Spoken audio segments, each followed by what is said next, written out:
강물 사이에 나라라는 뜻의 메소포타미아 문명에 대해 알아보겠습니다. 이 나라는 지금의 이라크 지역과 거의 흡사합니다. 이라크란 이름도 메소포타미아와 같은 뜻이라고 하네요. 유프라테스 강과 티그리스 강 사이의 이곳은 사람들이 거주하기에는 너무 좋은 곳이었죠. 하지만 사방으로 뚫려 있는 이 지역은 적이 쳐들어오기 좋은 곳이었고 때문에 늘 전쟁이 잦은 곳이었기도 합니다.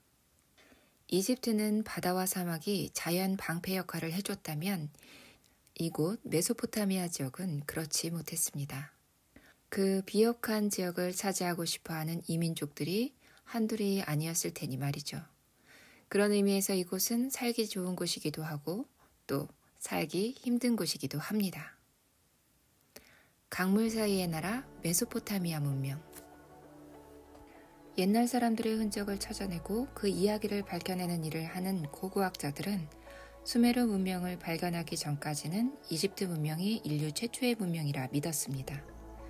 하지만 우리들은 인류가 어디서부터 시작되었는지 그 문명은 어떻게 발전되어 왔는지 늘 밝혀내고 싶어 하기 때문에 많은 고고학적 탐험을 멈추지 않았죠. 고고학자들은 먼저 바빌로니아 문명을 발견했습니다. 그런데 유물들을 발굴하다 보니 조금 다른 쐐기 문자들이 발견되기 시작했습니다. 고고학자들은 당황했죠. 그러다가 마침내 수메르어, 아카드어 사전 역할을 하는 서판들을 발견하게 되면서 수메르의 존재를 발견하게 되었습니다. 수메르인들은 자신들의 땅을 키엔기르라고 불렀는데 이는 고귀한 주님의 땅이란 뜻이라고 합니다. 아카드어 수메르는 아마도 이것의 방언으로 추측됩니다. 성경의 신할, 이집트의 싱그르, 히타이트의 사나르는 모두 수메르를 지칭하는 방언으로 볼 수 있습니다. 수메르 사람들은 티그리스 강과 유프라테스 강 사이에 비옥한 땅에서 농사를 하며 살았습니다. 당시는 비가 조금밖에 오지 않았기 때문에 두 강 사이에서 농업용수와 식수를 공급할 수 있도록 하는 것이 큰 과제였을 겁니다. 그래서 수메르어에는 운하, 제방, 저수지 등에 관련된 단어가 많이 발견되었습니다. 메소포타미아는 여러 도시 국가들로 형성되어 있습니다. 그중 가장 번성했던 도시가 바로 우르크입니다. 우르크는 약 4만 5천 명의 인구가 모여 거주하며 급속도로 도시화되었습니다. 인류 최초의 서사시로 알려져 있는 길가메시 서사시의 주인공이자 영웅이었던 길가메시가 다스리는 곳이었습니다. 길가메시는 왕이자 신으로 대서사시의 주인공이 되었던 것이죠.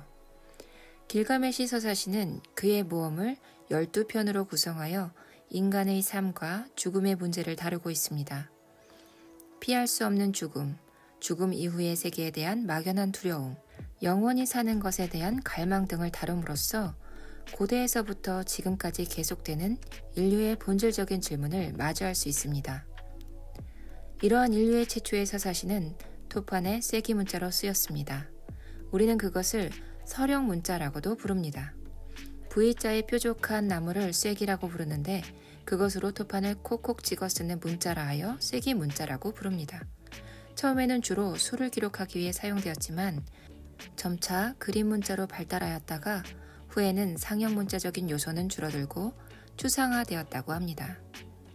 번성했던 우르크는 아카드 제국에 의해 멸망하게 되는데요. 아카드는 우르크 이외에도 메소포타미아의 도시국가들을 정복하고 아카드 제국을 건설합니다. 이는 인류 최초의 제국이며 제국을 세운 사르곤 역시 인류 역사상 최초의 황제입니다. 그는 약 5천 명의 군인이 그와 식탁을 같이 했다고 전해집니다. 강력한 군사력으로 메소포타미아 전역을 정복하고 남쪽과 북쪽으로 진출하기도 할 만큼 호전적인 민족이었습니다. 점토판에는 사르곤에 대한 신비한 이야기가 전해집니다. 여사제였던 사르곤의 어머니는 그를 몰래 출산하고 갈대 바구니에 담아 유프라테스 강에 떠내려 보냈습니다. 강물에서 물을 깃던 사람이 바구니를 발견하고 우르크의 여신 이시타르의 정원사로 키웠습니다. 사르곤은 여신 이시타르의 사랑을 받으며 자라났고 키시라는 도시국가의 왕의 총애를 받아 관원이 되었습니다. 그런데 어느 날 키시의 왕에게 분노한 신들은 그의 왕권을 빼앗아 사르곤에게 주어 왕이 되었다고 하는 이야기입니다. 신비로운 이야기이기는 하지만 사르곤은 우르크의 왕처럼 자신이 신이 되지는 않았습니다. 사르곤은 지중해로부터 페르시아 중심에 이르기까지 대제국을 이루었지만 기후의 변화로 아카드 제국은 사라지고 맙니다. 극심한 가뭄이 지속되자 사람들은 물을 찾아 다른 곳으로 떠나가고 도시는 버려지고 말았습니다. 하지만 사르곤 말년에 건설한 바빌로니아 지역은 이후에도 번성하였습니다. 바빌로니아는 바빌론을 중심으로 주변 국가들을 정복하기 시작하면서 바빌로니아 제국을 이루게 되었습니다. 바빌론의 6번째 통치자였던 함무라비 왕 때에 마침내 메소포타미아 지역의 패권을 장악했어요. 함무라비는 유능했고 법전을 편찬하여 안정적으로 통치하는 리더였습니다. 함무라비 왕의 명령을 따라 문자로 기록된 함무라비 법전 또한 인류 최초의 법전입니다. 그는 또한 왕권을 강화하기 위해 관료제도, 세금제도, 중앙정부체제를 갖추었습니다.